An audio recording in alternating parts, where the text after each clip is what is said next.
Halo sahabat cerdas, pada kesempatan kali ini kita akan belajar tentang potensi Indonesia sebagai negara maritim dan negara agraris.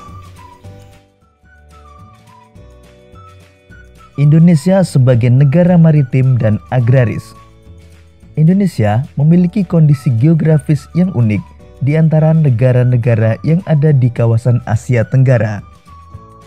Perhatikan dengan seksama peta Indonesia.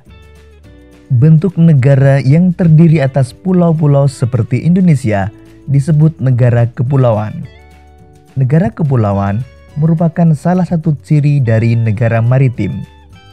Negara maritim adalah negara yang memiliki luas laut lebih besar dibandingkan dengan luas daratan yang terdiri atas pulau-pulau. Oleh karena itu, penduduk yang tinggal di negara maritim banyak memanfaatkan sumber daya kelautan untuk memenuhi kebutuhan hidupnya.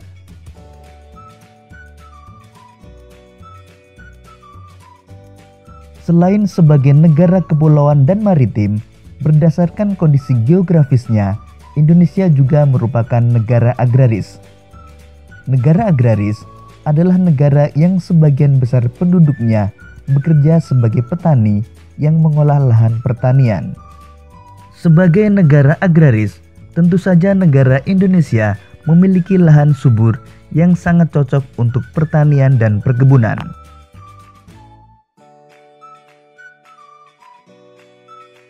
Sahabat cerdas, perhatikan kembali peta Indonesia berikut ini.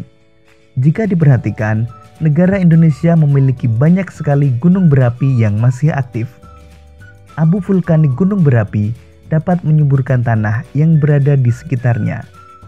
Tanah yang subur merupakan sumber daya alam yang penting untuk pertanian dan perkebunan.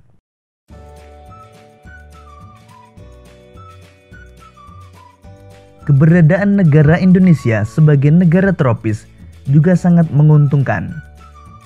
Adanya dua musim, yaitu musim kemarau dan musim hujan, membantu para petani dan nelayan Indonesia untuk bekerja. Kekayaan laut dan pertanian merupakan sumber daya andalan Indonesia. Potensi Indonesia sebagai negara maritim dan agraris. Letak geografis Indonesia sangat menguntungkan karena berada di tengah-tengah jalur perdagangan dunia. Terletak di antara Samudra Hindia dan Samudra Pasifik, serta benua Asia dan benua Australia. Sejak dahulu kala, Indonesia tidak pernah sepi, khususnya oleh kapal-kapal yang membawa komoditas perdagangan dari satu negara ke negara lain. Tidak hanya itu, sumber daya yang tersimpan di dalam laut Indonesia ternyata amat potensial.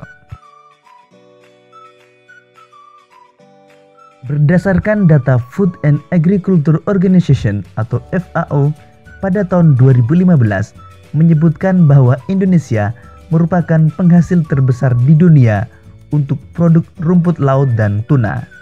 Indonesia juga menjadi penghasil kepiting dan udang terbesar kedua setelah China.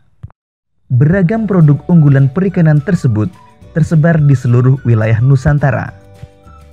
Penghasil utama rumput laut berada di wilayah Sulawesi dan Nusa Tenggara. Sementara kawasan penghasil tuna terfokus di Papua, Maluku, dan Sulawesi Utara. Kepiting tersebar di Jawa, Sumatera, dan Kalimantan. Sedangkan sentra produksi udang berada di wilayah Sumatera dan Jawa Barat. Selain itu, perairan Indonesia menyimpan 70% potensi minyak karena terdapat kurang lebih 40 cekungan minyak yang berada di perairan Indonesia.